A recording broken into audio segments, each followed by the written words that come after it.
ఏంటి అధ్యక్ష మాట్లాడేసి వాకౌట్ చేస్తామండి ఏమైనా సమంజసంగా ఉందా? నోటికొచ్చిన అబద్ధాలు మాట్లాడి లేనిపోని ఆరోపణలు చేసి మేము సమాధానం చెప్తాం.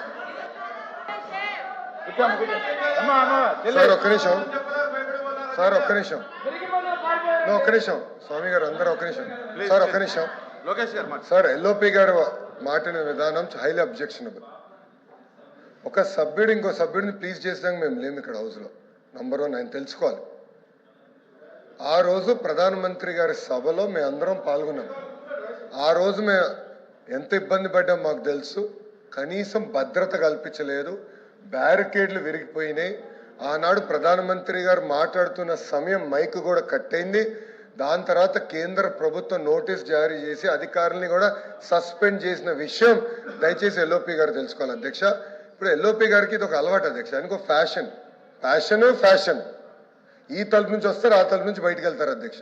మేము అన్నాం మళ్ళీ వాకౌట్ చేస్తారని మేము చెప్తాం కూడా జరిగింది అధ్యక్ష. ఇప్పుడు లా అండ్ ఆర్డర్ విషయం చర్చ జరుగుతుంది.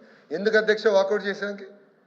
అంటే వాస్తవాలు చెప్పాల్సిన అవసరం లేదా? మా పైన వినాల్సిన బాధ్యత వాళ్ళ పైన లేదా? చర్చ జరగాల్సిన బాధ్యత లేదా అధ్యక్ష? వాళ్ళు కరెక్ట్గా మీరు చూస్తే ఎల్ఓపి గారు విషయం కూడా చూస్తే అధ్యక్ష కెమెరా మీరు రికార్డులు తీయండి అధ్యక్ష.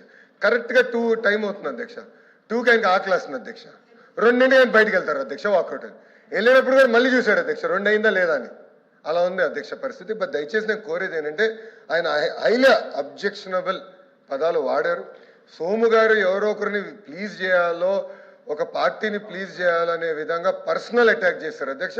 అది కరెక్ట్గా అధ్యక్ష. దయచేసి అది రికార్డు నుంచి తొలగించాలని గౌరవ చైర్మన్ నేను కోరుతున్నాను అధ్యక్ష. 2 minutes లో క్లోజ్ చేయండి. 2 minutes. Very good, thank you sir. టీడీపీని ఆఫీసుని బద్దలు కొట్టారు అధ్యక్ష గుంటూరులో.